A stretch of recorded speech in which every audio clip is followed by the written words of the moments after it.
on a very important topic as far as PhD is concerned, that is how to write review of literature. And another aspect of today's session is open access literature, which you can access free of cost. I will be using two languages to explain, that is Hindi and English, right? I think you all will be comfortable with these two languages. So friends, let's start with writing review of literature and open access resources. Am I audible? Yes, ma'am. Yes, Yes, ma'am. Yes, Yes, ma'am. ma'am. And screen is visible fully? Yes, yes, yes. madam. Yes, ma'am.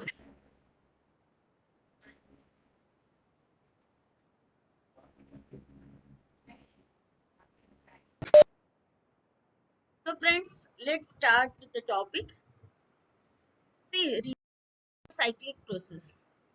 Right from defining the problem, framing the assumptions, that is hypothesis, then research design, measurement, collection of actual data, analysis and interpretation of that data, and the findings should be generalized, right, in the form of conclusions. And again, there will be some problem in it, and again, the cycle will be repeated. ये cyclic process होता है. There are various steps in this research process, and at each and every step you need information, that too relevant information you need. अभी ये सब relevant information open access, ये सब चीज़ें हम आज के सेशन में डिस्कस करेंगे. So friends, whenever you start research, what is actually the basic thing required is it should be new, right? It should be novel, and it should not be repeated. See here, you can see over here, ये एक scientist उनके हुलिये से ही लग रहे हैं जिन्होंने दिन रात मेहनत किया है और रिसर्च किया है, right?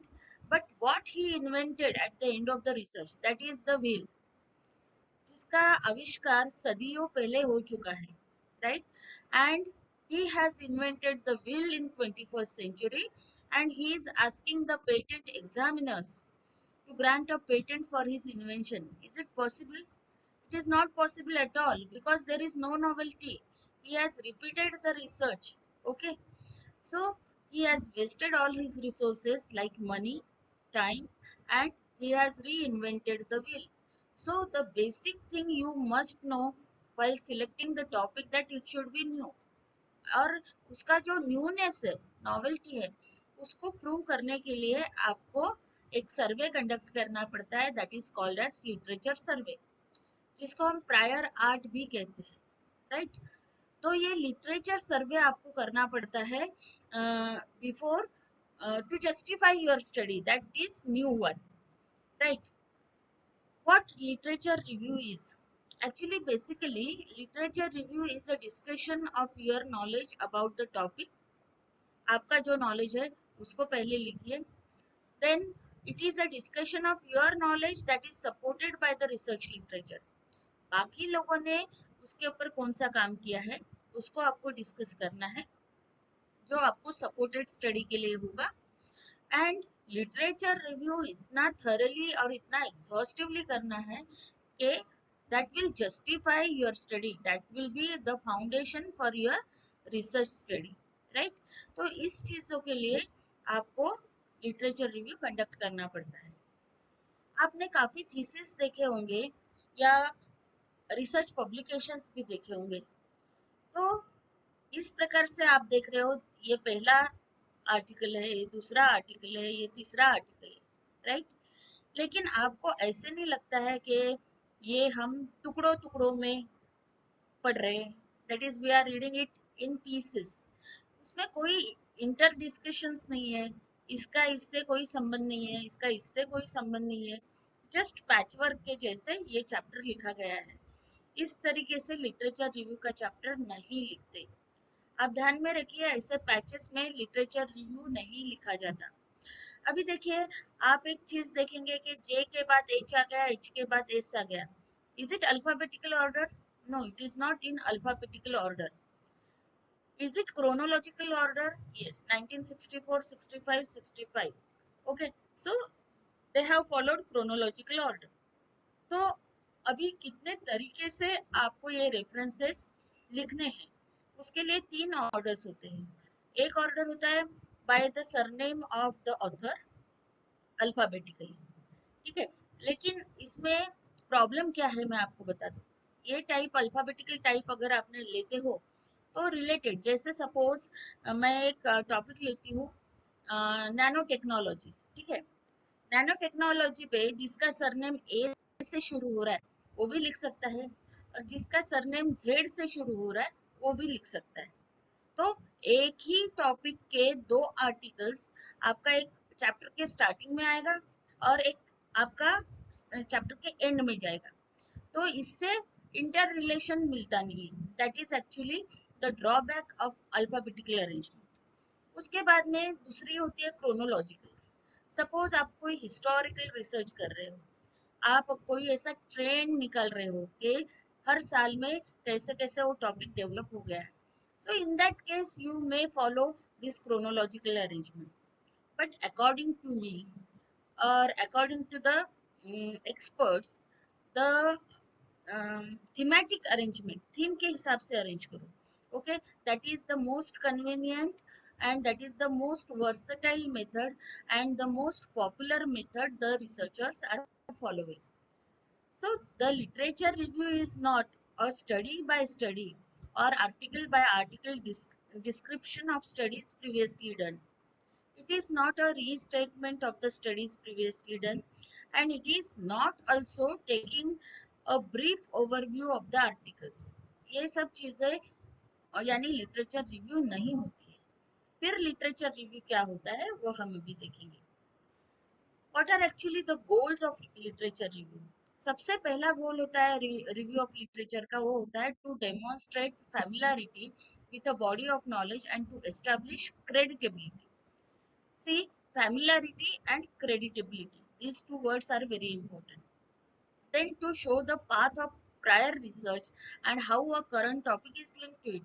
पहले क्या रिसर्च हो चुका है वो टॉपिक पे और करंट प्रोजेक्ट आपका स्टडी उससे कैसे रिलेटेड है, ये रिलेशन ढूंढना, ये रिव्यू ऑफ लिटरेचर का एक गोल होता है. To integrate and summarize what is known in an area. Systematically आपको वो सब रेफरेंसेस लिखने हैं. ओके, उसका समरी निकालना है. And to learn from others and stimulate new ideas. पुराने रिसर्च से आपको नई आइडियाज क्रिएट करनी है. That is actually the goal of writing review of literature. Then why it is necessary for PhD. सबसे पहला चीज है to identify the gaps in research.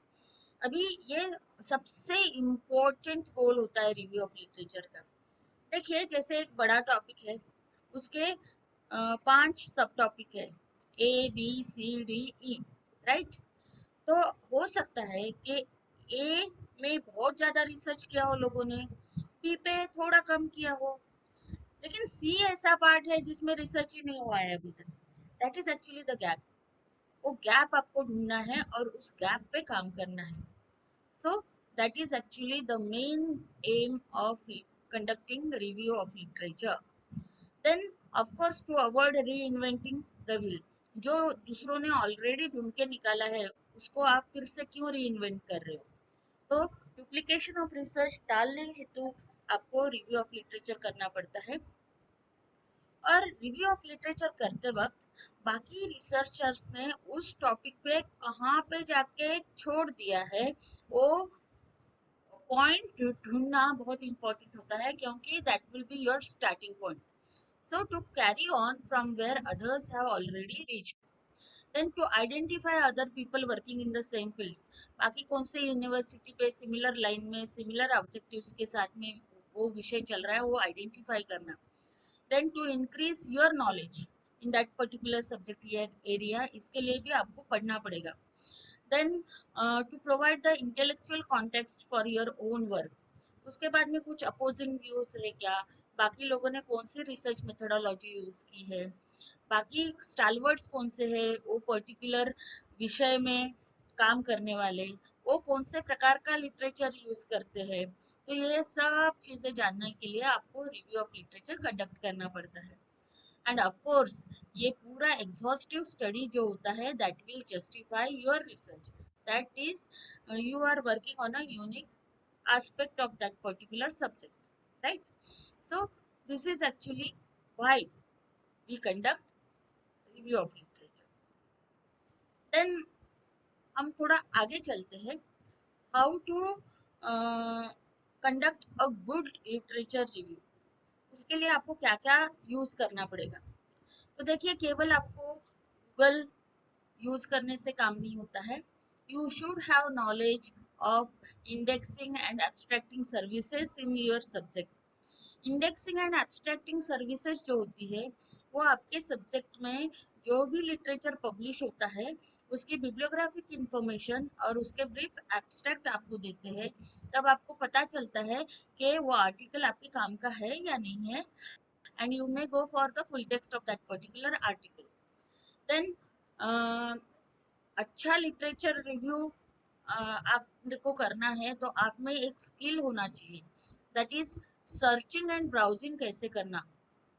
देखिए, आप लाइब्रेरी में जाओगे तो लाइब्रेरी में भी बहुत सारी किताबें होंगी, बहुत सारे ई रिसोर्सेस होंगे, लेकिन आपके काम के जो लिटरेचर है उसको ढूंढने के लिए आपको सर्च फॉर्मूला बनाना आना चाहिए। Even when you use Google तो आपको आपके कीवर्ड्स को अच्छे से उसका इक्वेशन बनाना आना चाहिए, so that skill should be inculcated. Okay, उसके बाद में ability to organize the collected data meaningfully. आपने डेटा तो बहुत मतलब कलेक्ट किया है, लेकिन आप में वो स्किल होना चाहिए कि उसको ऑर्गेनाइज करना अच्छे से meaningfully. Okay, that ability you should possess. Then describe, critique and relate search each resource to the subject of the inquiry। यानी आपने जितने भी रेफरेंसेस कलेक्ट किए हैं उसको आपका रिसर्च प्रॉब्लम जो है उसके साथ जोड़ने का जो स्किल है, क्रिटिकली या सिंपल एक्सप्लेनेशन में या रिलेशन बताते हुए, तो वो स्किल आप में आना जरूरी है। देन आप में वो भी एबिलिटी होना चाहिए कि ये जो रिव्यू है उसको लॉजिकली कैसे अरेंज करना, उसके लिए आपको नॉलेज चाहिए। And correctly site all sources mention. देखिए, अभी आजकल प्लेजारिज्म इश्यूज जो है वो बहुत सारे एड्रेस हो रहे हैं रिसर्च फील्ड में, और उसके लिए अभी पनिशमेंट्स भी यूजीसी ने जारी किए हैं जो हम हमारे अगले लेक्चर में डील करेंगे उस टॉपिक के साथ में। लेकिन आप जो भी दूसरे का काम यूज करते हो उसको साइट करना बहुत आवश्यक होता है। You must acknowledge the things. Okay, तो कैसे स्टैंडर्ड वे में उसको साइट करना, तो उसके लिए there are different style manuals available, जैसे एपीए स्टाइल मैनुअल, हार्वर्ड है, एमएलए है, ठीक है, आई ट्रिपल ई स्टैंडर्ड है। तो ये सब जो साइटेशन स्टाइल्स होती है, साइटेशन स्टाइल मैनुअल्स होते हैं, तो उसका नॉलेज आपको होना चाहिए, तभी आप एक अच्छा लिटरेचर रिव्यू कंडक्ट कर सकते हो। अभी देखिए, हाउ टू राइट। अभी आपने सपोज 100 रेफरेंसेस कलेक्ट किए which are directly addressing to the topic of your research, ठीक है, एकदम रिलेवेंट आपने 100 रेफरेंसेस लिए हैं। अभी आपको इसको लिखना है एक्चुअली रिव्यू ऑफ लिटरेचर। तो आपका जो चैप्टर है उसका स्ट्रक्चर कैसे होना चाहिए, it should be tree structured. जैसे ये मेन स्टेम है, उसकी ये ब्रांचेस है, ब्रांचेस की सब ब्रांचेस है, so it is called as thematic arrangement. हमेशा आपने ब्रॉडर में जो है ब्रॉड व्यू से लिखना शुरू करना है और उसको नैरो तक लेके जाना है, from broad to the pin pointed one. इस प्रकार से आपको लिखना है। जैसे थीमेटिक रिव्यू ऑफ लिटरेचर में आपको कैसे करना है कि आपका जो टॉपिक है उसके माइक्रो थीम्स बनाने हैं, 5 6 7 8 जितने भी बनते हैं, ठीक है। वो थीम्स को आपने एक एक फाइल बनाई है, मैं आपको बताती हूँ। देखिए, हम जैसे डेटा कलेक्ट करते हैं हमारे फाइंडिंग्स को लिखने के लिए, राइट, तो उसके लिए हम बहुत मेहनत लेते हैं, लेकिन ये चैप्टर जो होता है रिव्यू ऑफ लिटरेचर उसको हम नेग्लेक्ट कर देते हैं। अभी मैं मेरे बच्चों का उदाहरण बताती हूँ कि सबसे पहले वो लोग रिव्यू ऑफ लिटरेचर का डेटा कलेक्ट करने लगते हैं, लेकिन चैप्टर ये जब लिखते हैं वो सबसे आखिरी में लिखते हैं। और ये जो रिसर्च पीरियड होता है आपका, उसमें आपको जब भी कोई टॉपिक मिला, कोई रिसर्च पेपर मिला, तो आप क्या करते हो कि आपके हार्ड डिस्क में या फिर आपके पेन ड्राइव में सेव करके रखते हो, राइट। अभी देखिए ये इतना सारा डेटा हो जाता है, आप आपके गाइड को कहते हो मैडम मेरे पास में बहुत आर्टिकल्स जमा किए हैं मैंने, लेकिन जब एक्चुअली आपको लिखना होता है तब कभी कभी वो आर्टिकल्स ऑफलाइन आप पेन ड्राइव में सेव करते हो तो उसका यूआरएल नहीं मिलता आपको, उसके लिए फिर से आपको इंटरनेट पे जाके ढूंढना पड़ता। हो सकता है कि उस वक्त आफ्टर 3 और 4 इयर्स वो पेपर वहां पे मिले ना आपको, या फिर और नया लिटरेचर मिले, यानी फिर से वो प्रोसेस आपका जो है वो फिर से नए से शुरू करना पड़ता है आपको। इसीलिए सिस्टमेटिक प्लानिंग जरूरी है ये चैप्टर के लिए। आप सबसे पहले पढ़ो रिलेटेड लिटरेचर और फिर उसके थीम्स बनाओ। जैसे मैंने ये बनाई है होम विजिट्स, ये एजुकेशन का टॉपिक है। उसमें मैंने home school communication, academic achievement, parent involvement को भी सब टॉपिक दिया, barriers to parent involvement, then fourth volunteerism. ऐसे मैंने 4 थीम बनाई। और जब भी मुझे लगा कि ये पेपर एकेडमिक अचीवमेंट में जाता है, तो मैंने क्या करना है कि उसका प्रिंट आउट लेना है।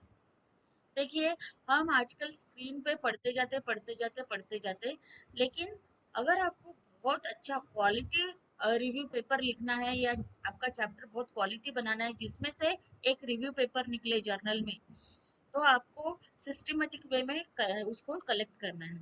देखिए आप उसके आर्टिकल के प्रिंट आउट्स ले लो, फुल टेक्स्ट, उसके ऊपर एक ब्लैंक पेपर लगा दो, स्टेपल कर दो, और फिर उसमें उसको एक्नॉलेज करने के लिए जो जो आपको चाहिए वो इन्फॉर्मेशन पूरी नोट डाउन करो। बिब्लियोग्राफिक इन्फॉर्मेशन, कौन से जर्नल में आया है, ऑथर्स कौन है, टाइटल कौन सा है, वॉल्यूम नंबर क्या है, इशू नंबर क्या है, ईयर ऑफ पब्लिकेशन क्या है, ये सब लिखो।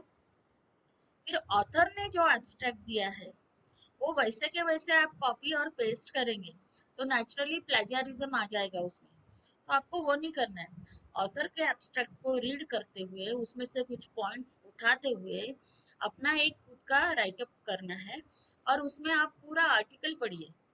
पूरा आर्टिकल पढ़ने के बाद में उसका जो निचोड़ है वो आपकी भाषा में लिखिए, राइट। तो ये आपको करना जरूरी है। अभी वो ब्लैंक पेपर में आपको एक काम करना है कि वो पर्टिकुलर आर्टिकल कौन से थीम में जाता है। आपने A B C D E ऐसे 5 थीम बनाई, तो कौन से थीम में जा रहा है, सपोज वो जा रहा है थीम ए में, तो आपको थीम ए के फाइल में उसको डाल देना है, राइट। अभी कभी कभी आपको ऐसे पेपर मिलेंगे जो थीम ए और थीम डी को भी एड्रेस कर रहे हैं, तो आपको दोनों थीम के वक्त लिखते वक्त उस आर्टिकल का मेंशन करना चाहिए। और ए थीम लिखते वक्त में आपको क्या करना है कि ए थीम के संदर्भ में लिखना है। डी थीम में जब आप लिख रहे हो तो उसी आर्टिकल को डी के संदर्भ में आपको लिखना है। तो इस प्रकार से आपका ये प्राइमरी वर्क जो है वो वर्क हो जाना चाहिए before actually writing this particular chapter. ठीक है। अभी देखिए रिव्यू ऑफ लिटरेचर चैप्टर जो होता है उसके 4 भाग होते हैं। इन जनरल 4 भागों में ये चैप्टर लिखा जाता है। सबसे पहले होता है इंट्रोडक्शन। इंट्रोडक्शन में बहुत कुछ लिखने की जरूरत नहीं है, आपका जो बेसिक टॉपिक है उसके बारे में 2 या 3 पैराग्राफ लिखिए, बस ज्यादा कुछ लिखने की जरूरत नहीं है। फिर इंट्रोडक्शन में आपको 3 4 चीजें बहुत इंपॉर्टेंट होती है। वो होती है कि आपने कितने आर्टिकल सिलेक्ट किए हैं। सबसे पहली चीज, कितने आर्टिकल सिलेक्ट किए। Suppose you have selected 100 articles for writing this chapter, तो आपको उसमें लिखना है the researcher has selected 100 relevant papers to the topic, relevant to the topic. ठीक है, 100 को बोल्ड कीजिए।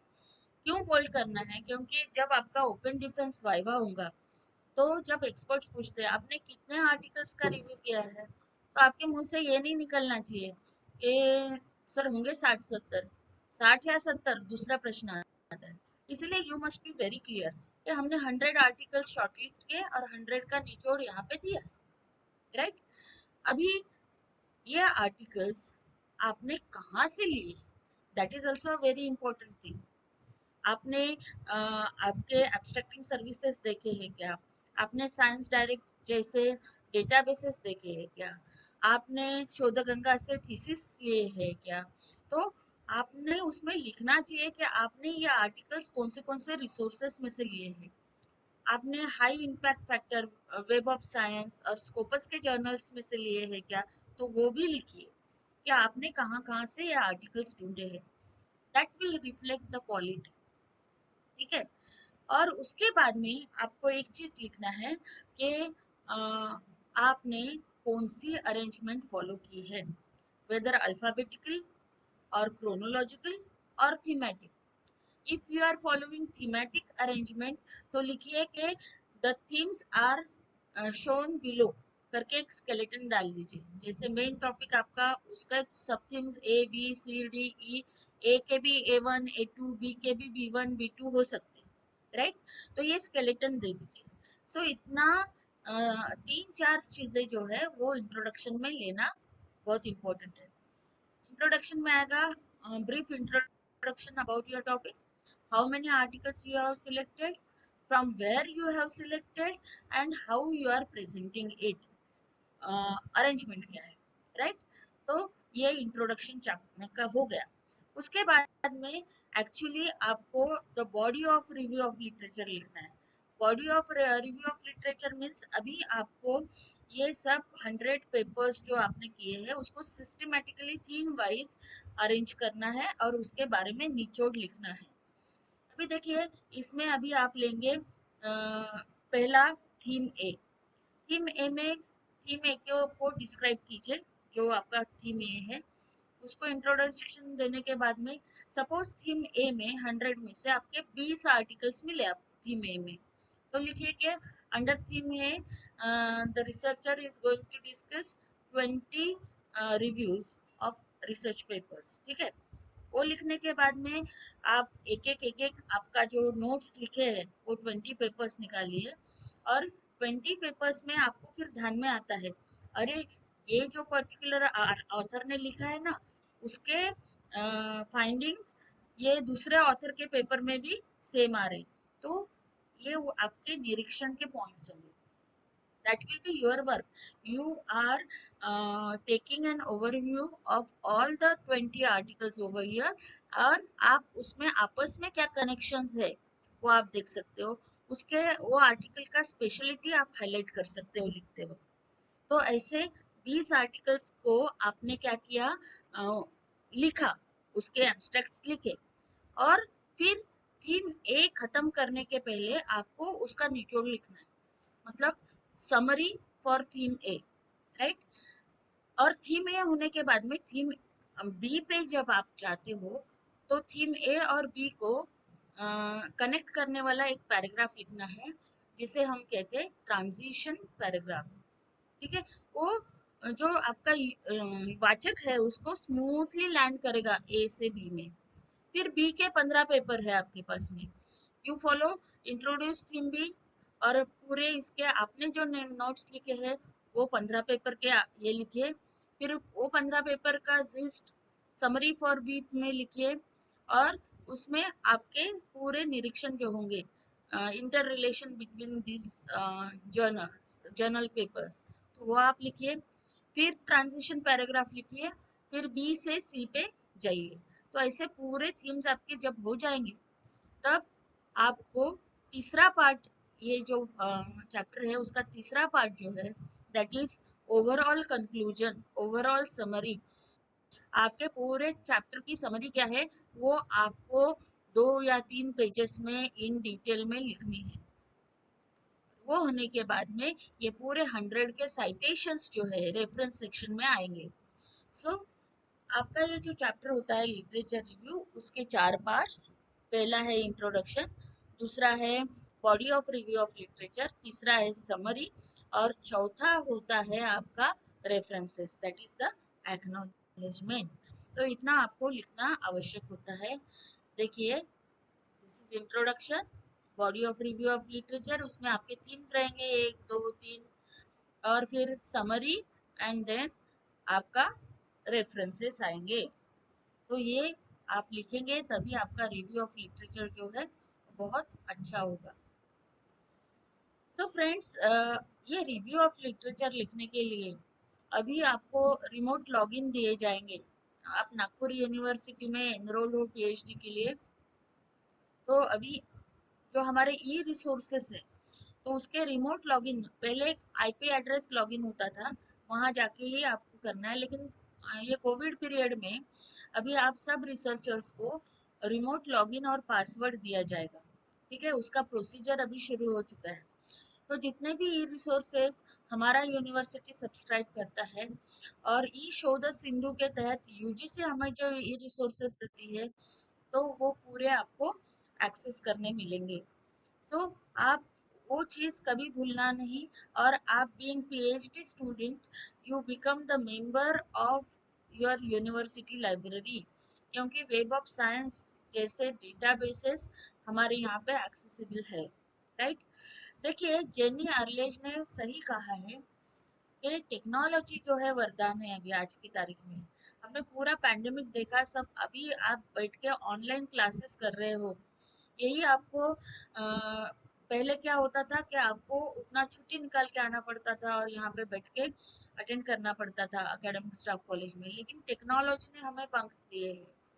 Technology can become the wings that will allow the educational world to fly farther and faster than ever before, if we will allow it।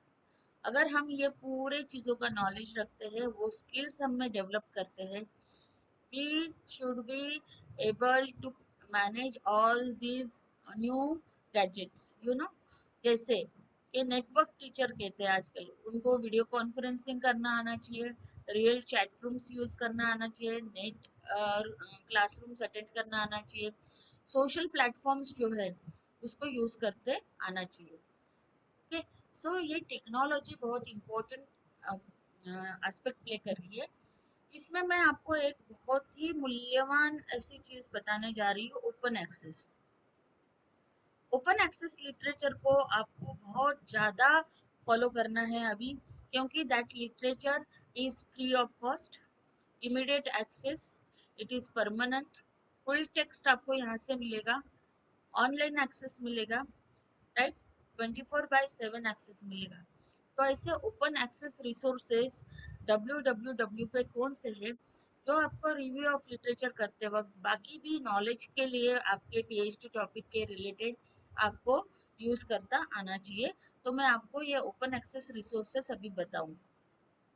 देखिए आजकल एक trend बना है, आजकल एक मूवमेंट बनी है कि ओपन एक्सेस लिटरेचर को यूज करो। क्यों? और ओपन एक्सेस प्लेटफॉर्म्स में आपके पेपर्स भी आप प्रेजेंट करो। ये किस चीज के लिए?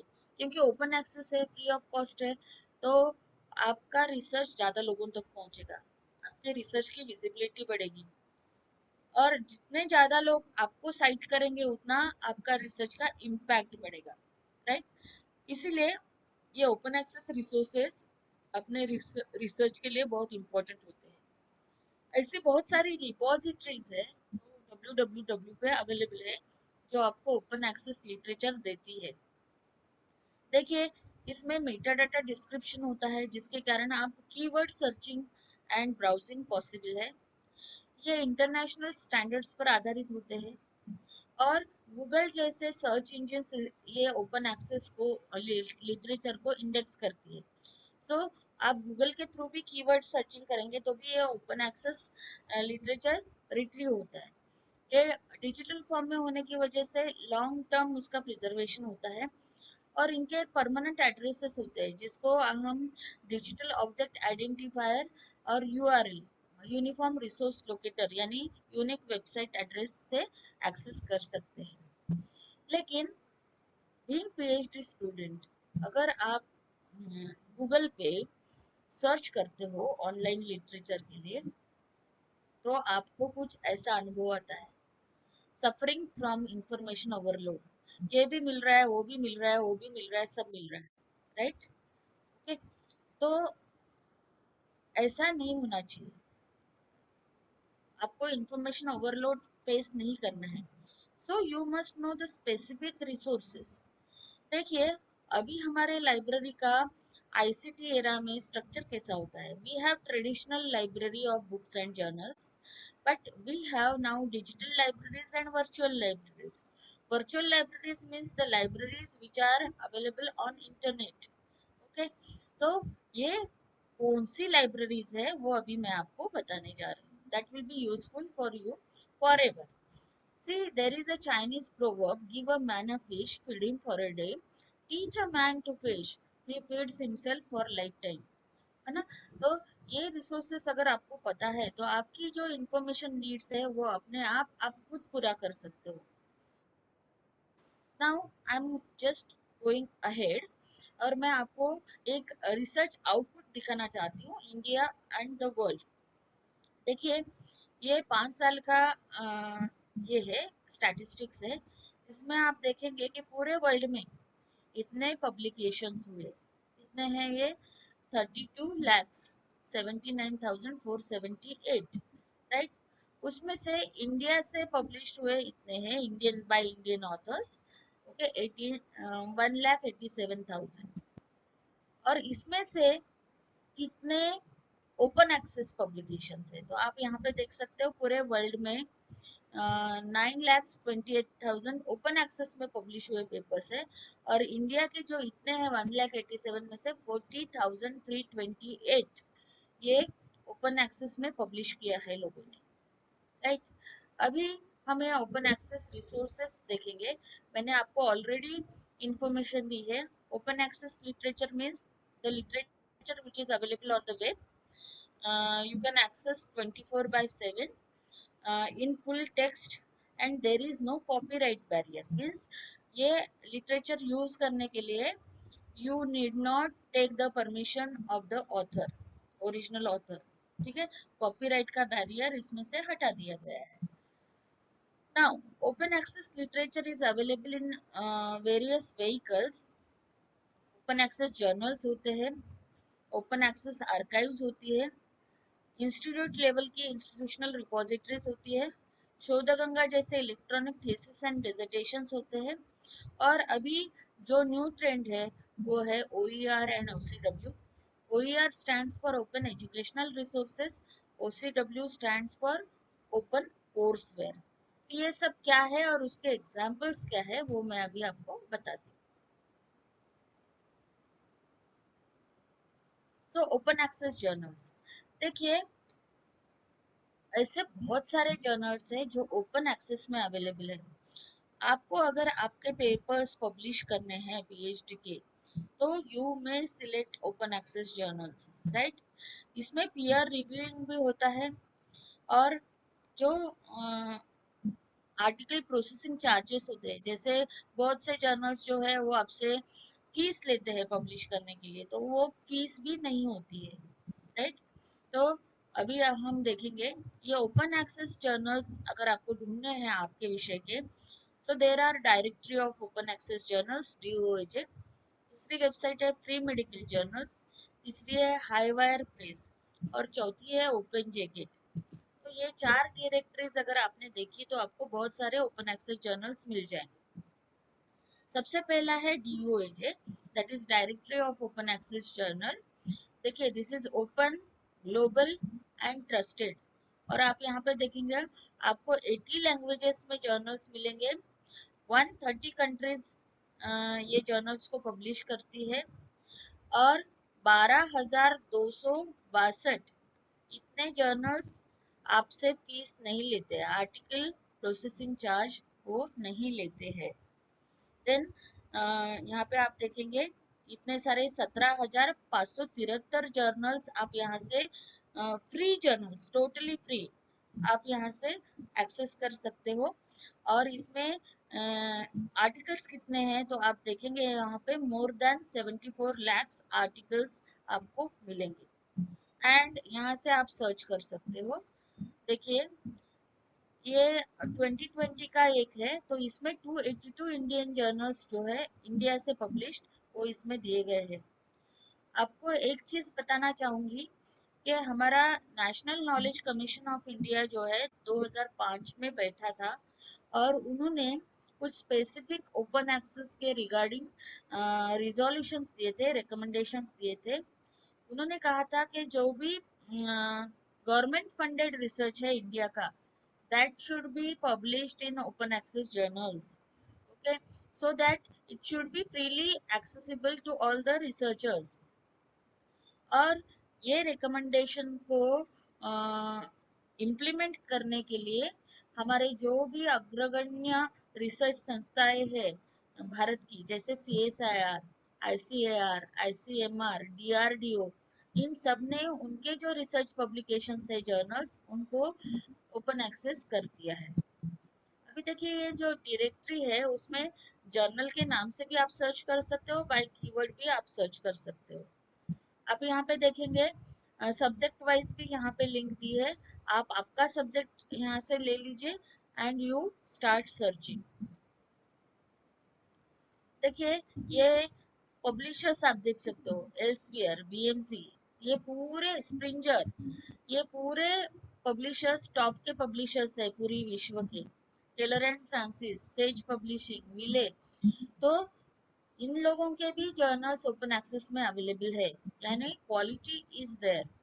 आप यहाँ पे देख सकते हो, जैसे मैंने यहाँ पे कोविड-19 कीवर्ड दिया है सर्च में, तो कोविड-19 के ऊपर में 8309 आर्टिकल्स यहाँ पे रिट्रीव हुए हैं, and you can see this link, full text link, right. तो आप ये देखिए, ये मैंने वो आर्टिकल खोला है, यहाँ पे आप देखेंगे ये पूरे बिब्लियोग्राफिक इंफॉर्मेशन उन्होंने दी है, एंड यहाँ पे फुल टेक्स्ट करके लिंक है, इसको आप क्लिक करेंगे तो ये वो जर्नल के वेबसाइट में चला गया, and you can now see this is the article, full text article आपको यहाँ से मिलेगा। ये देखिए 10 पेज का ये फुल टेक्स्ट आर्टिकल है। तो इस प्रकार से you can download the article, you can take the print out of the article, right. अभी ये हो गया DOAJ। अभी दूसरी वेबसाइट है हाईवायर प्रेस। हाईवायर प्रेस आपको कुछ जर्नल्स की लिंक देता है फॉर डेवलपिंग इकोनॉमीज, ठीक है। देखिए ये जर्नल्स है कुछ साइंस के, आप देखेंगे BMJ, then British journal of general practice ophthalmology. So ये साइंस वाले कुछ जर्नल्स है जो हाईवायर प्रेस से आपको फ्री में मिलते हैं। नाउ उसी में से एक को मैंने क्लिक किया, एडवांसेस इन न्यूट्रिशन।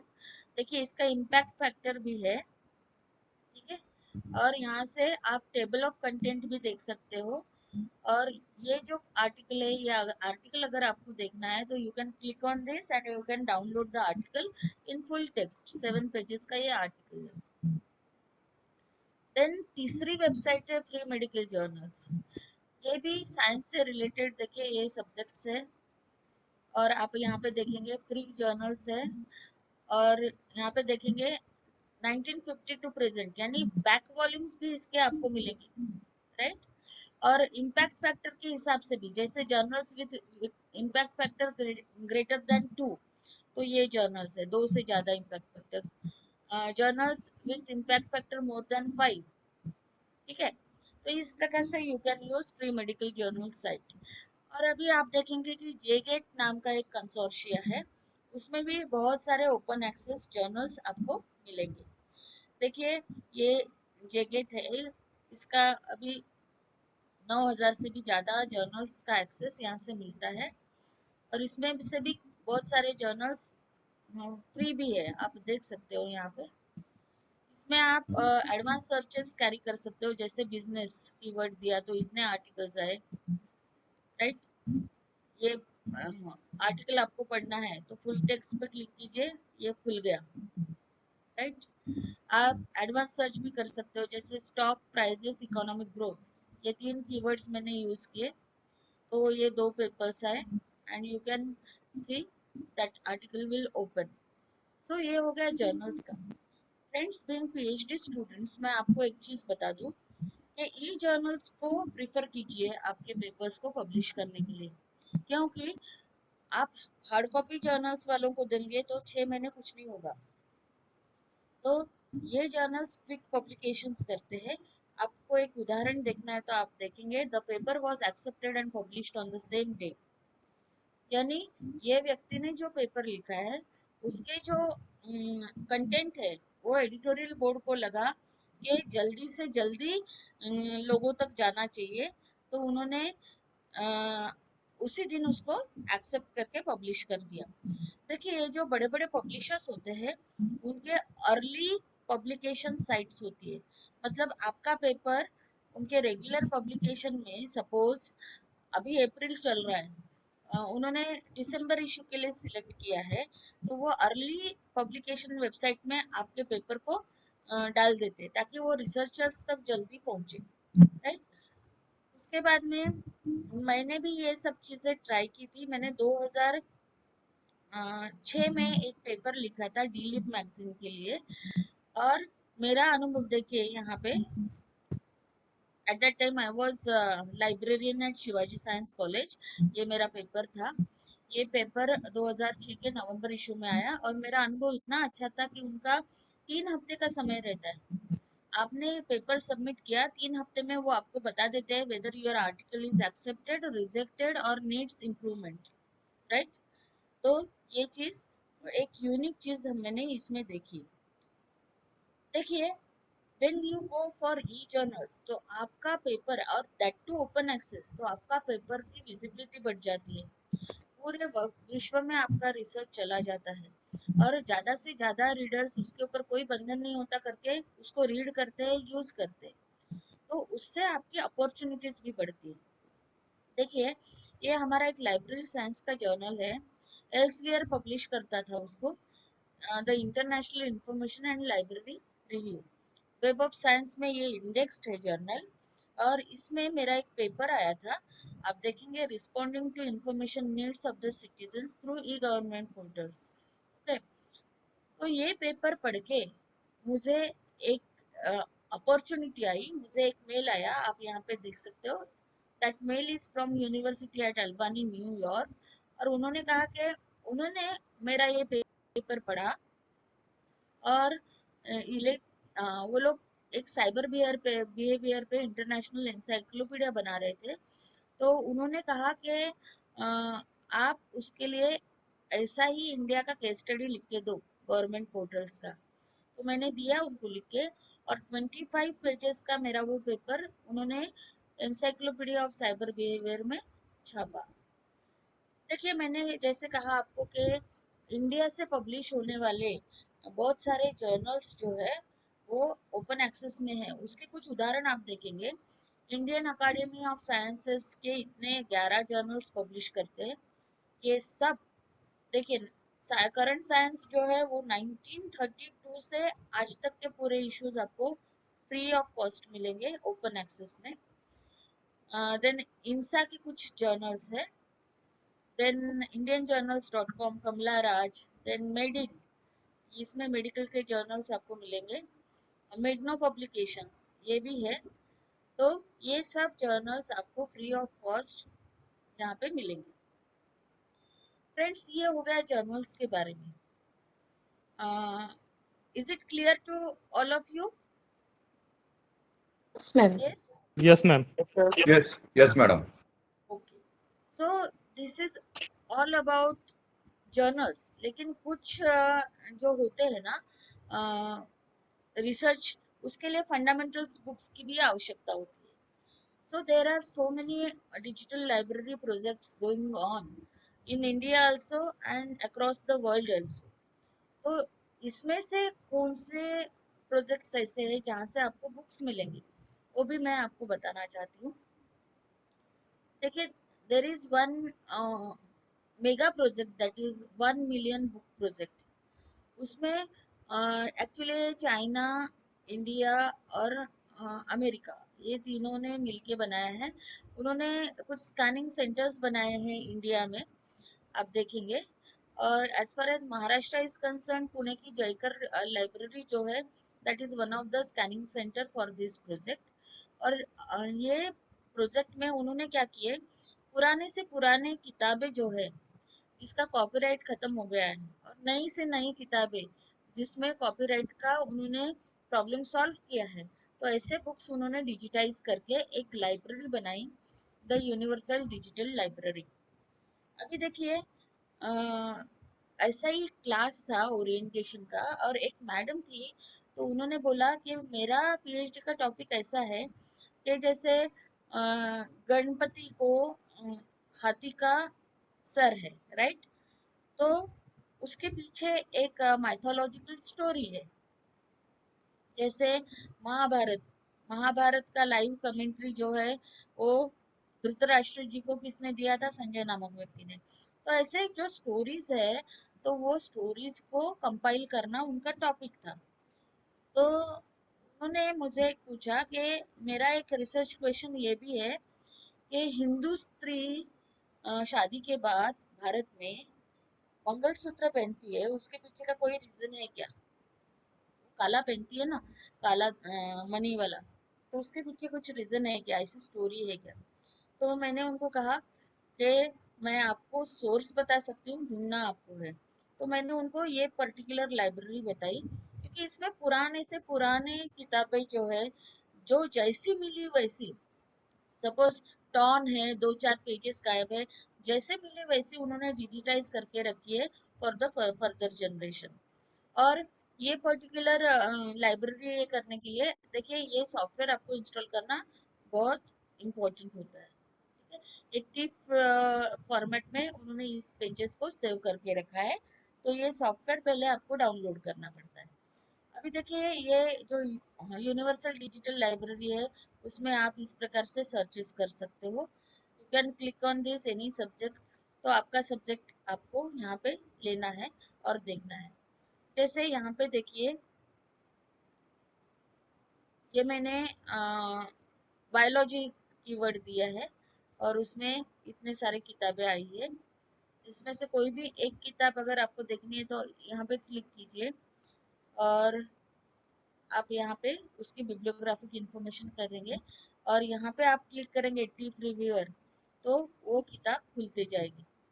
कितनी किताबों का डिजिटाइजेशन हुआ है उसका एक लुक हम देखते हैं अभी यहाँ पे। You can see agriculture this many, art this many, biology 16,360, civil engineering 431, defence 4683, economics 32,000, education 1,61,000. Then you can see geography 15,000, general 90,000, law 26,000, then mythology 568, and you can see this is the figure। अभी वो बढ़ गया है, आप उसको update करके देख सकते हो। जूलॉजी 2001, रोबोटिक्स भी है, देखिए रोबोटिक्स, रिलीजन, है ना? तो इतने सारी किताबों को उन्होंने डिजिटाइज करके उसको ओपन एक्सेस कर दिया है। तो ये किताबें आप ढूंढ सकते हो। पुराने से पुराना लिटरेचर, कुछ मैन्युस्क्रिप्ट्स इसमें मिलेंगे आपको, जहाँ से प्रिंटिंग शुरू हुआ वहां से देखेंगे। ये देखिए, ये 2020-22 तक की किताबें आपको यहाँ पे मिलेंगी। तो ये हो गया द यूनिवर्सल डिजिटल लाइब्रेरी। अभी MHRD, ministry of human resources development, और IIT खड़गपुर, इनका एक जॉइंट प्रोजेक्ट है, और उनका नारा है one library all of India. One library all of India means पूरे इंडिया के लिए एक ही पोर्टल में, एक ही विंडो में पूरी लाइब्रेरी आनी चाहिए, right from KG to PG। आप यहाँ पे देखेंगे school, CBSE, then engineering, science, humanities, literature, law and management, right? ये कोविड-19 की स्पेशल रिपोजिटरी भी उन्होंने खोली थी। अभी यहाँ पे आप देख सकते हो, सर्च ओवर 49 लैक्स, 49 नहीं, बहुत ज्यादा नंबर है वो, ठीक है, 495 लैक्स, उससे ज्यादा रिसोर्सेस आपको यहाँ से मिलेंगे। यहाँ पे लॉगिन होना पड़ता है, which is free of cost. आपको लॉगिन होने से ये पूरे लिंक्स खुल जाते हैं, राइट? तो यहाँ पे इस प्रकार से आप आपका ईमेल एड्रेस देके, पासवर्ड देके आप ज्वाइन हो सकते हो। रजिस्टर करना पड़ता है, which is free of cost. अभी ये जो कोविड-19 का था, तो उसमें मैंने जस्ट देखा कि क्या डॉक्यूमेंट्स, वीडियोस है, मुझे जॉन हॉपकिंस का देखना है, तो देखिए डैशबोर्ड आ गया। उसके बाद में डायरेक्ट मैसेज, डोनेट प्लाज्मा, ये एक वीडियो है, ठीक है। ये इनोवेटिव रिसर्च पेपर्स है, आप देखेंगे यहाँ पे। इसको सर्च करने के लिए उन्होंने 3 लेवल तक सर्चेस दिए हैं। जैसे यहाँ पे आप देखेंगे कि मैंने सोशल साइंसेस चुना। सोशल साइंसेस में इतने सारे आइटम्स है, इतने सारे आइटम्स है। फिर मैं सेकंड लेवल पे गई और उसमें मैंने लॉ लिया, ठीक है। तो लॉ में इतने सारे रिजल्ट्स आ गए। फिर मैंने थर्ड लेवल पे गई, मैंने क्रिमिनल लॉ लिया। तो 2,01,934 डॉक्यूमेंट्स मुझे मिले क्रिमिनल लॉ, ठीक है। और ये वो है, देखिए ये पूरे डॉक्यूमेंट्स आ गए। अभी सपोज मुझे ये देखना है कि ये क्या है, तो एक कुसैट के इंस्टीट्यूशनल रिपोजिटरी का जो है वो डॉक्यूमेंट है। तो ये क्या है, तो हम देखेंगे। देखिए कुसैट का सेमेस्टर 2, इसको व्यू ओपन किया तो ये सेमेस्टर 2 का एलएलबी डिग्री का क्वेश्चन पेपर है। तो इस प्रकार के डॉक्यूमेंट्स भी अवेलेबल है। यहाँ पे देखिए social sciences law and criminal law पे 525 articles, 4,204 books, correspondence 1, 3 journals, acts 27,437, law judgments 1,69,000, media articles 3, question papers 11 और recognition 1। इतने सारे रिसोर्सेस, इंफॉर्मेशन रिसोर्सेस आपको ये सिंगल लाइब्रेरी से मिल रहे हैं, राइट।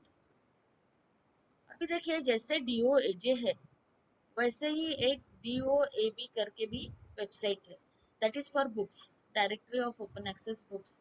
और इसको आप सर्च कर सकते हो। जैसे मैंने क्रिमिनल लॉ लिया तो इसमें मुझे 8 बुक्स आए।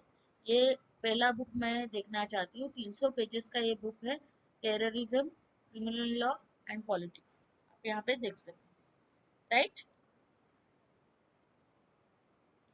देखिए गवर्नमेंट ऑफ इंडिया के कुछ इनिशिएटिव्स है रिगार्डिंग दिस, क्या बोलते हैं, डिजिटाइजेशन ऑफ द थिंग्स। तो IGNC न्यू दिल्ली जो है, तो उन्होंने एक डिजिटल पोर्टल बनाया है, दैट इज डिजिटल सांस्कृतिक संपदा पुस्तकालय। हमारे हिंदी स्पोकन स्टेट्स जो है उनका पारंपरिक साहित्य, महाकाव्य, लोक साहित्य, ऐसा पूरा डिजिटाइज करके उन्होंने रखा है। जैसे राजस्थान हो गया, छत्तीस हो गया, मध्य प्रदेश हो गया, राइट। इसमें देखिए जैसे सिंहासन बत्तीसी है, बुद्ध की कहानियां हैं। ये सिंहासन बत्तीसी तो हमने सबने पढ़े हैं, राइट। तो उसकी अलग अलग जो है ये आप देखेंगे कथाएं, वो फुल टेक्स्ट अवेलेबल है। जैसे राजस्थान के बारे में जानना है तो राजस्थान का परिचय, भौगोलिक और आर्थिक परिप्रेक्ष्य, देन पुरालेखा स्रोत। फिर आप यहाँ पे कुछ ऑडियोज वीडियोज भी देखेंगे। राजस्थानी लोक संस्कृति के 74 सॉन्ग्स आपको यहाँ पे मिलेंगे। देखिए कुछ डिजिटल चित्र भी है राजस्थान से रिलेटेड इमेजेस। ऐसा साहित्य आपको यहाँ से मिलेगा, कल्चरल हेरिटेज डिजिटल लाइब्रेरी से। जैसे लोकगीत आपको चाहिए, देखिए ये लोकगीत यहाँ पे आपको मिलेंगे। देन पारंपरिक साहित्य में अगर बुद्ध की कहानियां, सिंहासन बत्तीसी, पंचतंत्र, हितोपदेश, बुद्ध की कहानियों को अगर मैं क्लिक करती हूँ तो देखिए Buddhist fables, Buddhist classics, life and legends of Buddha, देखिए ये पूरे आपको यहाँ से मिलेंगे, आप पढ़ सकते हो। There is one more digital library, that is Muktabodha. It is the initiative of Indological research institute. और इसमें आपको आध्यात्मिक साहित्य काफी मिलेगा, मैन्युस्क्रिप्ट्स मिलेंगे। जैसे मैं इसको लाइब्रेरी में जाती हूँ, एंटर द लाइब्रेरी करती हूँ, तो ये कैटलॉग आता है, सर्च बॉक्सेस आते हैं, इसमें से कोई भी एक आप ढूंढिए। देखिए एक्चुअली मेरी दोनों बेटियां भरतनाट्यम डांसर है, तो वो जो अलंकार का पेपर दे रही थी तो उनको किताबें नहीं मिल रही थी। तो मेरी बेटी ने मुझे कहा कि अभिनव गुप्ता का कोई लिटरेचर होगा तो देखना मम्मी, उनकी किताबें है। तो ये पर्टिकुलर लाइब्रेरी से मुझे कुछ किताबें मिली, 2 किताबें, जिसमें उनका काम हो गया। तो ऐसे स्पेशलाइज्ड नीड्स जो होती है उसके लिए आप देखिए ये एक किताब है संस्कृत में, ये यहाँ से आपको मिल रहा है और ये मैन्युस्क्रिप्ट्स के लिए मिलेगा। देखिए इसको आप क्लिक करते हो, गोकर्णा वैदिक मैन्युस्क्रिप्ट कलेक्शन। तो इसमें Joglekar family, Kodlekar family and Samba Dikshita family के जो कलेक्शंस है मैन्युस्क्रिप्ट्स का, वो आपको देखने मिलेगा। जैसे मैं इसको क्लिक करती हूँ तो देखिए ये जोगलेकर का कलेक्शन आ गया। कोई भी एक पीडीएफ में खुलना है तो इस प्रकार से वो मैन्युस्क्रिप्ट खुल जाता है। So this is also a specialised library, that is Muktabodha. देखिए as far as manuscripts are concern, government of India ने एक इनिशिएटिव लिया है और उन्होंने नेशनल मिशन फॉर मैन्युस्क्रिप्ट्स, जो हमारा पौराणिक लिटरेचर है, उसको उन्होंने डिजिटाइज करने का काम शुरू किया है। एक बिब्लियोग्राफिक डेटाबेस उन्होंने बनाया है, दैट इज नोन एज भारतीय कृति संपदा। देखिए ये जो मैन्युस्क्रिप्ट्स होते हैं वो मठों में मिलते हैं, पर्सनल कलेक्शंस में है, कुछ मैन्युस्क्रिप्ट्स यूनिवर्सिटी लाइब्रेरीज में भी है और कुछ स्पेशल लाइब्रेरीज है जहाँ पे मैन्युस्क्रिप्ट्स आपको मिलते हैं। उस सबको लोकेट करना, उनका डेटाबेस बनाना और उनका डिजिटाइजेशन करने का काम जो है वो हमारा नेशनल मिशन फॉर मैन्युस्क्रिप्ट्स कर रहा है। और उन्होंने एक डेटाबेस बनाया है, दैट इज भारतीय कृति संपदा। देखिए इसको आप सर्च कर सकते हो, जैसे ये बिब्लियोग्राफिक इंफॉर्मेशन आई। सपोज ये पर्टिकुलर मैन्युस्क्रिप्ट है, वो संस्कृत लैंग्वेज में है, स्क्रिप्ट देवनागरी है, सब्जेक्ट कौन सा है तो आप यहाँ पे देख सकते हो। और वो कहाँ पे है, तो एक्चुअली वो पुणे में है, भंडारकर ओरिएंटल रिसर्च इंस्टीट्यूट में, ये उसका लोकेशन है, राइट। और इस प्रकार से आप उसको व्यू भी कर सकते हो, देखिए उसके डिटेल्स को।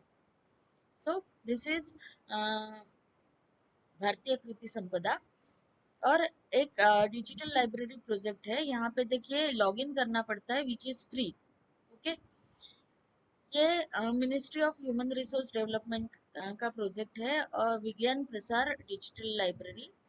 जैसे स्कूल गोइंग बच्चे जो होते हैं उनको अदर देन टेक्स्ट बुक्स, जो भी रेफरेंस बुक्स लगती है तो उसको उन्होंने डिजिटाइज किया है और वो सीडी फॉर्म में भी देते हैं स्कूल लेवल के लिए, राइट।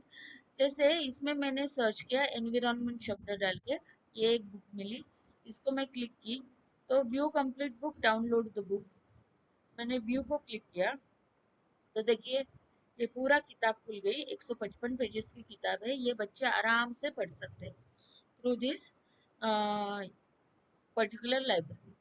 बच्चों के लिए एक डिजिटल लाइब्रेरी प्रोजेक्ट है, बहुत ही मस्त प्रोजेक्ट है ये, that is international children's digital library, ICDL. इसको रीड बुक्स को क्लिक करेंगे आप तो आपको इस प्रकार के सर्चिंग आएगा। छोटे बच्चे हैं उनके लिए ये लाइब्रेरी बनाई है ऑनलाइन। तो देखिए दिस इज होम, ये एज ग्रुप के हिसाब से आप सिलेक्ट कर सकते हो किताबें। बच्चे की जिद रहती है नहीं आज ना मुझे रेड कलर का कवर वाली किताब ही पढ़नी है, तो कवर के हिसाब से, कैरेक्टर्स के हिसाब से, साइज के हिसाब से, short book, medium book, long book, okay, recently added books. तो इस प्रकार से उन्होंने बहुत अच्छा ब्राउजिंग दिया हुआ है। और इसमें से मैंने ये एक बुक डाउनलोड की है, इसको डाउनलोड किया तो इस प्रकार से बुक खुलती है और बच्चा एक एक पेज आगे जाके ये किताब पढ़ता है। This is a wonderful digital library for children. कुछ कुछ चीजें ऐसी भी है स्टोरी प्लेस जैसी, जैसे इसमें स्टूडेंट को मतलब बच्चे को इन्वॉल्व करके स्टोरी बताई जाती है। These libraries are using all multimedia techniques, इसमें वीडियो भी है, ऑडियो भी है, इमेजेस भी है, ग्राफिक्स भी है, एनिमेशंस भी है, राइट। और इसमें बच्चे को इन्वॉल्व करके स्टोरी बताई जाती है, स्टोरी प्लीज।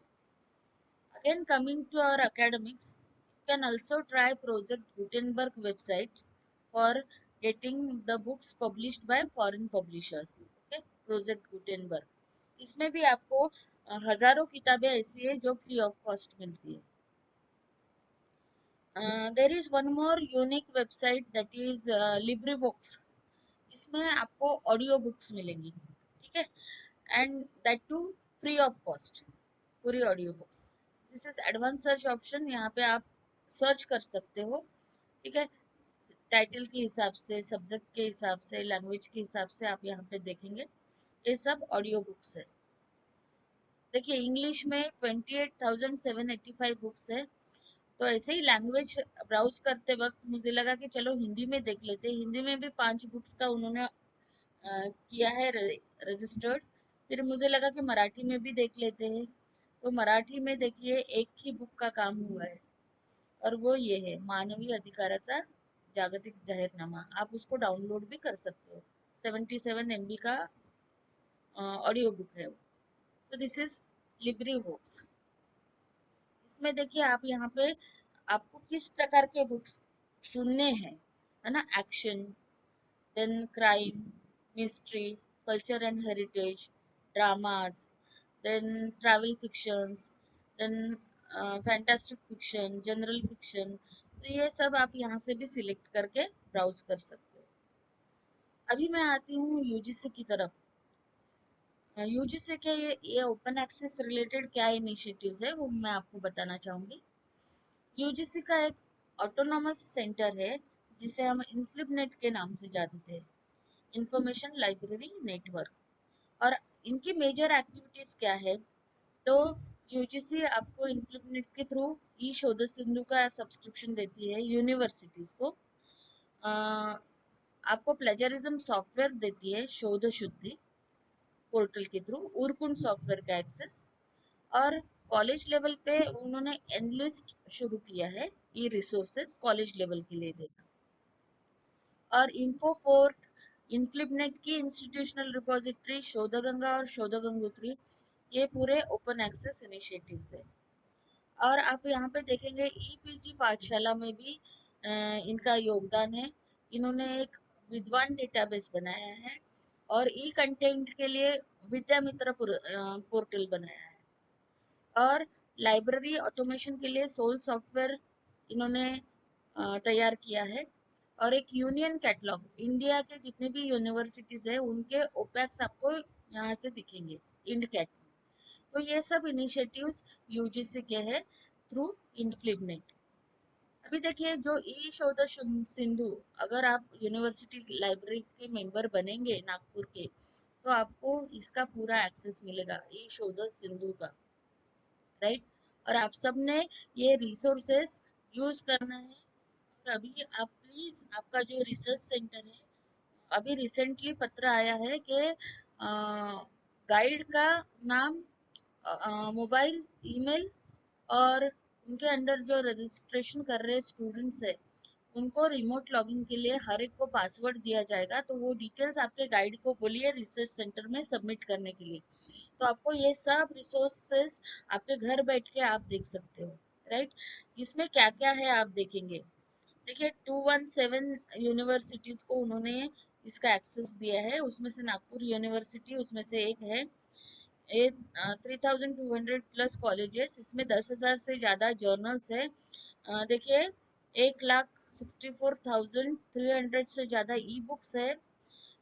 थ्रू एनडीएल इतने सारे 6 लाख किताबें आपको मिलेंगी ई बुक्स, 22 रिसोर्सेज और 4 डेटाबेसेस का सब्सक्रिप्शन मिलेगा, राइट। अभी देखिए ये डेटाबेसेस जो है वो ये है J Gate, then MathSciNet, then web of science. ये बहुत इंपॉर्टेंट डेटाबेस है अपने सबके लिए, राइट। वेब ऑफ साइंस, देखिए वेब ऑफ साइंस में जो जर्नल्स इंडेक्स्ड है उसको यूजीसी अप्रूव्ड लिस्ट में भी लिया गया है, यूजीसी केयर, ठीक है। अभी जो ऑलरेडी आप में से टीचर्स होंगे तो उनको बता दूं कि अभी आपके प्रमोशंस के लिए यूजीसी केयर लिस्ट के जर्नल में ही आपका पेपर पब्लिश होना चाहिए, तभी मार्क्स मिलेंगे, राइट।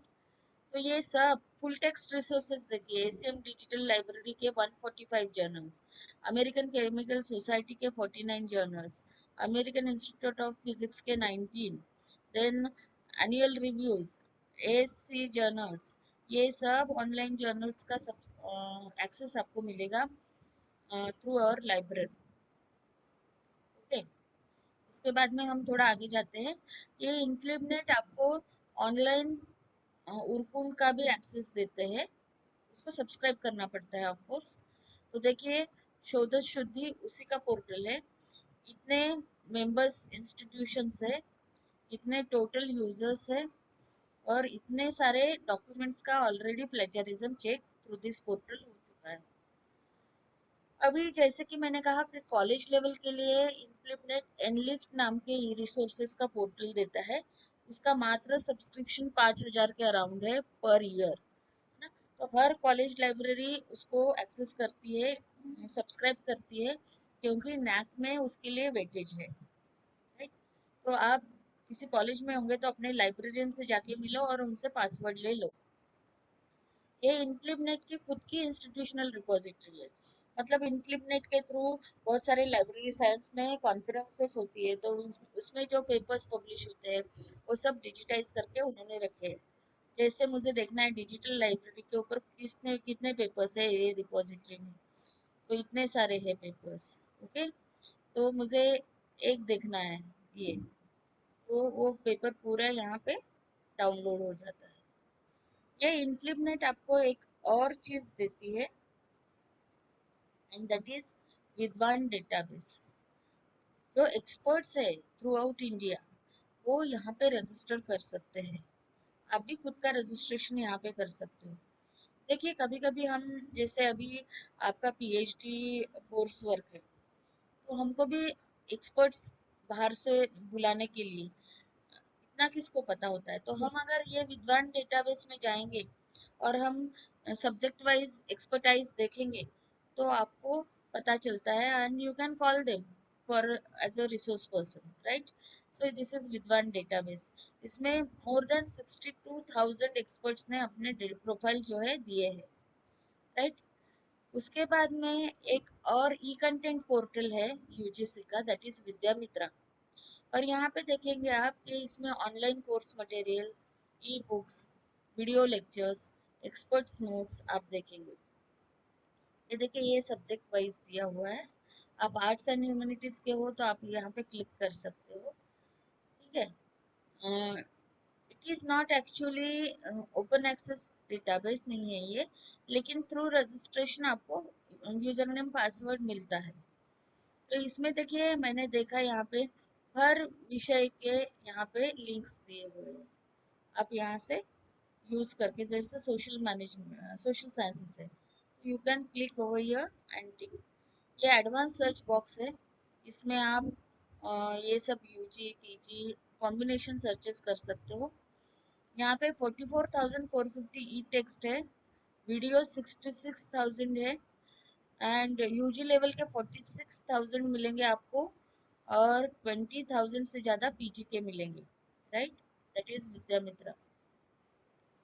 और अभी मैं आती हूँ यूजीसी का मेजर जो ओपन एक्सेस डेटाबेस है वो, that is known as Shodhganga. Indian universities के जो भी अवार्डेड थीसिस है उसको यहाँ पे उन्होंने आर्काइव बनाया है, उसका ये आर्काइव है। इसमें एडवांस सर्च ऑप्शन भी है, सिंपल सर्च भी है, and you can see this is actually the statistics.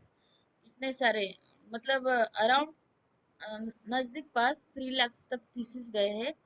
इतने सारे यूनिवर्सिटीज इन्वॉल्व है, एंड टॉप यूनिवर्सिटीज टॉप 10 आप देखेंगे, यूनिवर्सिटी ऑफ कलकत्ता, उनके 11,908 थीसिस अपलोडेड है। देन सेकंड नंबर पे आप देखेंगे यूनिवर्सिटी ऑफ मद्रास, और तीसरा हमारा पुणे यूनिवर्सिटी।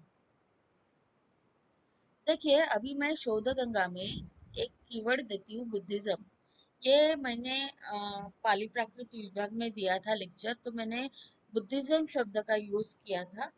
तो अगर मैं बुद्धिज्म शब्द देती हूँ शोधगंगा में, तो इंडियन यूनिवर्सिटीज से मुझे 166 थीसिस मिले। ये उसकी लिस्ट है। ये पूरे थीसिस आप फुल टेक्स्ट पढ़ सकते हो, ठीक है। 166, ये आंकड़ा ध्यान में रखना, 166, क्योंकि इसके बाद मैं आपको एक साइट दिखाने जा रही हूँ, तो उसमें कैसे फर्क पड़ता है और कैसे आपको पूरा के पूरा लिटरेचर मिलता है आपके टॉपिक का, वो हम देखेंगे, right. So 166 thesis retrieved from Shodhganga website, okay, on Buddhism. देखिए एक थीसिस मैंने ओपन किया यहाँ पे, ये पूरी उसकी बिब्लियोग्राफिक इंफॉर्मेशन आ गई। And right from the title page to bibliography आपको इस प्रकार से मिलेगा, right. This is table of content. और शोध गंगा का एक और पार्ट है, that is research in progress, that is Shodhgangotri. Shodhgangotri में Indian research in progress, RRC में आपके जो सिनॉप्सिस अप्रूव होते हैं, वो सिनॉप्सिस को भी डिजिटाइज करके उन्होंने शोध गंगोत्री में डाला है। जैसे मैं यहाँ पे सर्च बॉक्स में बुद्धिज्म कीवर्ड देती हूँ, तो ये एक आरआरसी में गया हुआ डॉक्यूमेंट हमें मिला है, आप देख सकते हो ये। तो इससे आपको आइडिया आती है कि आपके टॉपिक पे और कहीं कहीं रिसर्च हो रहा है क्या, और हो रहा है तो उनके एम्स ऑब्जेक्टिव्स क्या है, वो किस प्रकार से हैंडल कर रहे हैं उस पर्टिकुलर विषय को, तो ये आप देख सकते हो, राइट। दिस इज शोध गंगा। इसमें से कोई भी थीसिस आप यहाँ पे क्लिक करेंगे तो इस प्रकार से थीसिस डाउनलोड होता है। ये भी बहुत अच्छा नॉलेज रिजर्वायर है आपकी थीसिस के लिए, क्योंकि आपको पीएचडी लेवल का रिसर्च का भी एक सेक्शन होता है रिव्यू ऑफ लिटरेचर में जो करना पड़ता है आपको, ठीक है। ये एडवांस सर्च का ऑप्शन है। ये कुछ थीसिस डाउनलोड हुए हैं। अभी मैं आपको एक चीज बताती हूँ, एक बहुत ही अच्छी साइट है, ये शायद आपको पता नहीं होगी। आप शोधगंगा तक आपको पता है, लेकिन शोधगंगा के भी आगे जाके there is one site, that is network digital library of thesis and dissertations. Network digital library of thesis and dissertations. इसमें थीसिस रिसोर्सेस करके एक लिंक है, उसको हम क्लिक करेंगे तो देखिए यहाँ पे आएंगे आप। इंडिया, जैसे इंडिया का नेशनल डेटाबेस थीसिस का कौन सा है, नेशनल आर्काइव शोधगंगा, वैसे ही हर एक देश का है। हर एक देश ने अपने देश में अवॉर्डेड थीसिस को डिजिटाइज किया है। जैसे ऑस्ट्रेलिया का ट्रोव है, बांग्लादेश का डिजिटल आर्काइव है, बेल्जियम का ये है, ब्राजील का ये है, कनाडा का थीसिस कनाडा है, यूरोप का डाट है। और इसको आप स्क्रॉल डाउन करेंगे तो इसमें यूके है, यूएसए है, तो हर एक देश का अपना अपना नेशनल आर्काइव यहाँ पे आपको मिलेगा। देखिए मैं फिर से बैक जाती हूँ, यहाँ पे ग्लोबल ईटीडी सर्च करके है ना, इसको अगर आप क्लिक करेंगे तो आपको ये पूरा सर्च बॉक्स आएगा। ये एडवांस सर्च के लिए यहाँ पे आपको जाना है। यहाँ पे देखिए 44,42,000, इससे भी ज्यादा अभी है, ये पुराना पेज है। अभी सेम कीवर्ड जो हमने शोधगंगा में डाले थे बुद्धिज्म, और हमें 166 थीसिस आई थी, तो हम ये ग्लोबल लिटरेचर सर्च में बुद्धिज्म कीवर्ड डालते हैं तो मुझे कितने थीसिस आए, 3121। क्योंकि ये NDLTD is a common platform for all national ETD repositories. मतलब NDLTD में जाओगे तो आपको पूरे विश्व में उस टॉपिक पे क्या रिसर्च हो रहा है उसके जानकारी मिलेगी। तो इसमें आप देख सकते हो ये फिल्टर्स, चाइनीज भाषा में और चाइना में सबसे ज्यादा बुद्धिज्म पे रिसर्च दिखाई देता है, फिर इंग्लिश में। तो ये 907 जो है वो तो हम देख ही सकते हैं, मैंने इंग्लिश को क्लिक किया, ये 907 कहाँ 166 और कहाँ यहाँ इंग्लिश में आपको 907 थीसिस मिल रहे हैं ऑन द सेम कीवर्ड। तो आपका दायरा बड़ा हो गया ना। तो देखिए इसमें से कोई भी एक थीसिस को मुझे क्लिक करना है, तो देखिए एक यहाँ पे खुल गया बुद्धिज्म इन साउथ अफ्रीका, थीसिस ओपन हो गया, ये दूसरा थीसिस है, ठीक है। यहाँ पे लिंक्स दिए हुए हैं, वो लिंक्स को आपको फॉलो करना है। जैसे ये चीज है, ये एक है 1995 में अवार्ड हुआ थीसिस है, ये उसके डिटेल्स है, एंड ये वो थीसिस है। 443 पेजेस का ये थीसिस है जिसको आप डाउनलोड कर सकते हो, जिसको आप प्रिंट कर सकते हो, and it is awarded by university of Cape Town in South Africa. Darrell Retton को ये किया है, राइट। अभी देखिए, यूजीसी ने और भी कुछ आपके लिए बना के दिया है। एक तो है इंटकैट। सपोज आपको एक किताब चाहिए जो नागपुर यूनिवर्सिटी लाइब्रेरी में नहीं है, तो इंटकैट का इस्तेमाल करके आप देख सकते हो कि कौन सी यूनिवर्सिटी लाइब्रेरी में वो किताब अवेलेबल है। वैसे ही ओसीएल से वर्ल्ड का कैटलॉग, ये भी बहुत फेमस वेबसाइट है। और एक है national union catalogue of scientific serials in India. देखिए, ये इंटकैट का पेज है, आप यहाँ से देख सकते हो। इतने सारे बुक्स की बिब्लियोग्राफिक डिटेल्स, इतने सारे थीसिस आपको मिलेंगे। नंबर ऑफ यूनिवर्सिटीज आप देख सकते हो, 178 यूनिवर्सिटी का कैटलॉग आपको ये सिंगल लिंक से मिलेगा घर बैठे। जैसे ये सर्च बॉक्स है, इसमें मैंने 5 लॉज ऑफ लाइब्रेरी साइंस दिया, तो ये किताब कहाँ अवेलेबल है उसकी पूरी लिंक्स आ गई। जैसे मुझे अमरावती यूनिवर्सिटी का कैटलॉग देखना है, तो आप यहाँ पे जाके यूनिवर्सिटी सिलेक्ट करके सर्च कर सकते हो। यहाँ पे ये वर्ल्ड कैटलॉग है, मतलब इसमें अदर सोर्स ऑफ इंफॉर्मेशन की भी एंट्री है, जैसे म्यूजिक है, कैसेट है, ठीक है, ड्राइंग है, पिक्चर है। तो ये ओसीएलसी का इनिशिएटिव है। इनके बहुत सारे सर्विसेज है जो आप लीजर टाइम में देख सकते हो, ठीक है। फिर एक union catalogue of scientific serials है, मतलब इंडिया से जो भी साइंटिफिक जर्नल्स पब्लिश होते हैं उसका एक कैटलॉग है।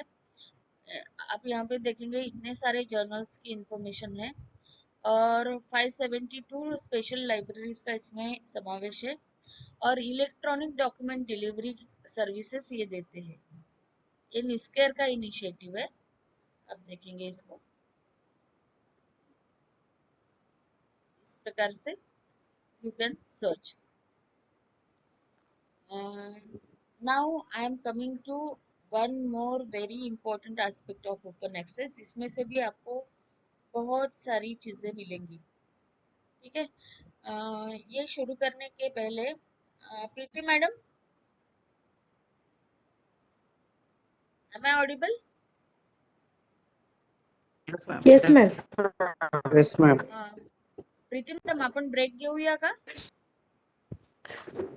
Madam Yes, ma'am. त्यांच्याकडे हा नेटवर्कचा प्रॉब्लेम होता.